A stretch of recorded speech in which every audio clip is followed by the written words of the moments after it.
आशिकी वोरा और आप देख रहे हैं नेक्स्ट टाइम न्यूज।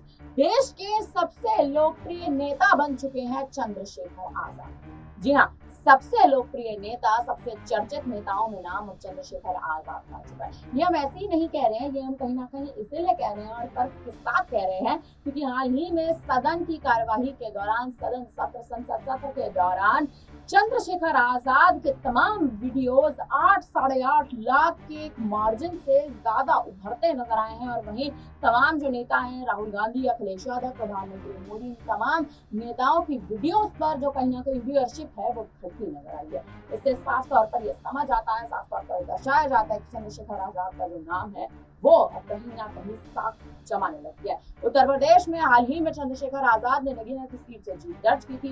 नगीना की सीट से जीत दर्ज करने के बाद अब चंद्रशेखर आजाद का नाम सुर्खियों में लगातार बना हुआ है। 1.5 लाख वोटों से आजाद जीते तो थे, लेकिन अब चंद्रशेखर आजाद बड़ा ऐलान कहीं ना कहीं कर चुके हैं। उनकी लोकप्रियता देखकर अब तमाम नेता जो हैं वो कहीं ना कहीं एक तरह से कहें तो विचलित हो रहे हैं और कहीं ना कहीं एक सवाल खड़े हो रहे हैं कि चंद्रशेखर आजाद इतने कम समय में आखिर कितने उभरते और नए सितारे कैसे बनते नजर आ रहे हैं। आपको बता दें कि चंद्रशेखर आजाद ने अब ऐलान कर दिया, बड़ा ऐलान कहीं ना कहीं कर दिया कि आने वाले तमाम राज्यों के विधानसभा चुनाव में वो अपने प्रत्याशी अपनी पार्टी की ओर से उतारते नजर आएंगे। यानी कि अब उनकी नजर केवल उत्तर प्रदेश में नहीं बल्कि तमाम उन राज्यों में और तमाम उन राज्यों की सीटों पर है जिन सीटों पर चंद्रशेखर आजाद एक तरह से अपनी साख जमाना चाहता है, जिन राज्यों में अपनी साख दिखाना चाहते हैं। अब बता दें चंद्रशेखर आजाद की हाल ही में जीत के बाद से लगातार कयासों का दौर तेज हो चुका है क्योंकि चंद्रशेखर आजाद की जीत ने एक तरह से सवाल खड़े कर दिए हैं विपक्षी दल में, सवाल खड़े कर दिए हैं एनडीए में कि एनडीए ने जो इस बार यूपी हारा है,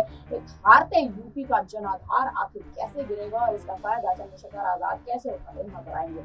इस बीच आपको ये भी जानकारी दे दें कि चंद्रशेखर आजाद आने वाले समय में मायावती के साथ गठबंधन कर सकते हैं। इसके लिए लगातार प्रयास कराए जा रहे हैं। लोकसभा चुनाव के दौरान ही कहीं ना कहीं प्रयासों का दौर तेज था, लेकिन आजाद ने गठबंधन नहीं किया था।